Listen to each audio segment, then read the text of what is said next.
Hello, this is Conspiracy Carl. It's the 3rd of July. It is, let me tell you, it's 20 to 10 in the UK. This came in, I missed it earlier, I've just got onto it.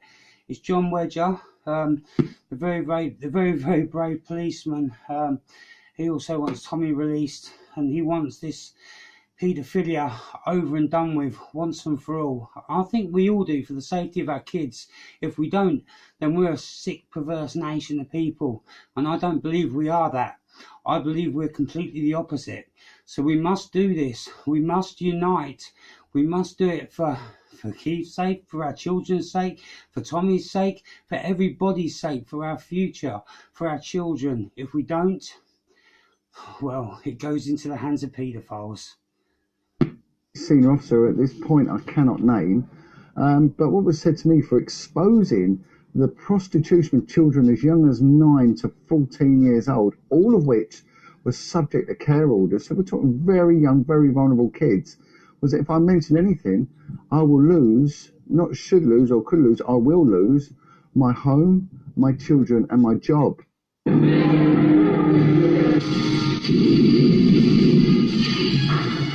We're at a location in South Wales. Beautiful scenery behind us. But what we're talking about is a pretty dark subject. So just tell us a little bit about what you've been doing since October 2017, since you retired, and what your message is really to the people following you. And what I would say is I'd really encourage you to listen to this interview and testimony and share it. I'm trying to raise my profile and get my voice heard.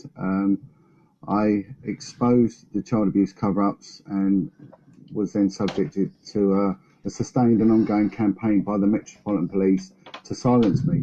But now I'm retired, I've got the liberty to speak with freedom now. I mean, I'm always cautious of what I can and can't say, because I have been advised on the law regarding contemptuous behaviour, which a lot of whistleblowers do become victim the pitfalls to that. However, I'm now getting together other police whistleblowers, getting politicians as well together to assist in getting the protection we duly deserve. And the ultimate goal is to get justice for victims and survivors of child abuse. And if the police are silenced, then these poor people never ever stand a chance. And it's been an uphill struggle, because for some reason the national media have been very reluctant to engage with me, and I'm sort of scratching my head as to why that is. So I've relied really on people in the know and the alternative media in order to get my message out there. What I would say is you're not alone, John. I mean, I've been talking to Lenny Harper. He was the Deputy Chief of Police in the States of Jersey in 2007, 2008. I worked with him, a guy I hugely respect. Mike Veal, who was head of Wiltshire Police, who uncovered that THiS would have been brought in for questioning in relation to child paedophilia. There were other police whistleblowers. Tell us about those other police whistleblowers and how you can maybe work together. Because, like you say, the mainstream media often don't touch it when it's the testimony of one man. But when you get together as a group, things are quite different. Well, I've got a two-pronged attack, because as well as meeting with the other brave whistleblowers, I've also been linking in with the victims and survivors of abuse and people that campaign tirelessly on their behalf. And Lenny Harper is an incredibly brave man, and I've been up to meet Lenny. Mike Veal, I am in contact on the phone with Mike quite a lot, and Mike even approached me once, and he had a concerned discussion with me, and he was just asking what he was expected to endure when he gets the story out there. And what I had to say to him, Mike, is that they will come for you. They'll come for you like they come for all of us. But also from the victims and survivors, the response has been absolutely overwhelming. And I'd like to give a big thank out to all those campaigners, really, namely Bill Maloney, Parmash Films, and the UK Column, and Lee Collins, are really pushing the plight of victims and survivors. So God bless them. As an ex-BBC ITV journalist, what I would say, John, is that you're talking about the alternative media getting behind you, but a lot of people kind of rubbish them and saying they're conspiracy theorists. I completely disagree with that. It comes down to what's true and what's false. It comes down to believing in people like yourself, like Lenny Harper, like Mike Beale, senior police officers. You work for Scotland Yard. You have come forward to say there's an establishment cover-up. There are people who are too scared to come forward. You've got to understand, if they've been... Spoke out whilst we were still in post. And financially, I was very unstable. I was a single parent of 4 children, and the threats were very personal to me. These threats were made by a very senior officer at this point I cannot name. But what was said to me for exposing the prostitution of children as young as 9 to 14 years old, all of which was subject to care orders. So we're talking very young, very vulnerable kids. Was that if I mention anything, I will lose, not should lose or could lose, I will lose my home, my children, and my job. So this just goes to show the mark of these people that are protecting the paedophiles, and the question has to be asked, why? And we also got to look at how this affects the victims and survivors and the detriment to society that it causes. I mean, there is no way that I can see how they are going to justify this at all. We've got some comments in. I think it's important to respond to them. People are saying the media won't report it. One, we're asking you to share this broadcast, okay? Why won't the media report it? I'm an ex-BBC ITV journalist. I've worked in the newsroom and I know how it works. We only take information that comes from the official channels because we have to trust something. There's some great journalists out there working in the mainstream media. I'm not saying they're all corrupt by any means, and I'm going to be doing everything I can to campaign on your behalf to these mainstream organisations. So it comes away from being an alternative, but people do have power here, don't they? We've got social media. We're doing this as a live broadcast on John's phone. You have power and you can spread this message. We've got 2 strands of information. Firstly, you're coming in from the police. The police must be allowed to speak out over this. And these senior officers that are covering this, I make a personal appeal to you, stop doing that. This is going to come and bite you. And this isn't a threat. This is what's happening. The people have had enough of our children being hung out to dry and attacked in such a vicious and vile manner. And the other strand of information is coming from the victims and survivors themselves. And what we keep seeing is that they are being demonised a lot by the mainstream media and the institutions, because a lot of the people that have endured this sort of behaviour have gone on to suffer mentally. 90% of all adult mental health referrals come from child traumatic backgrounds. And if people then are not given the help, then they will self-medicate. They will become alcoholics. They will take heroin. And they will go to crime to support these habits. And they are then discredited by our legal system. So the moment they do feel brave enough and they feel strong enough to come and speak out against this, straight away, the legal system attacks them, and as does the media. And we have seen this on a couple of very high-profile cases recently.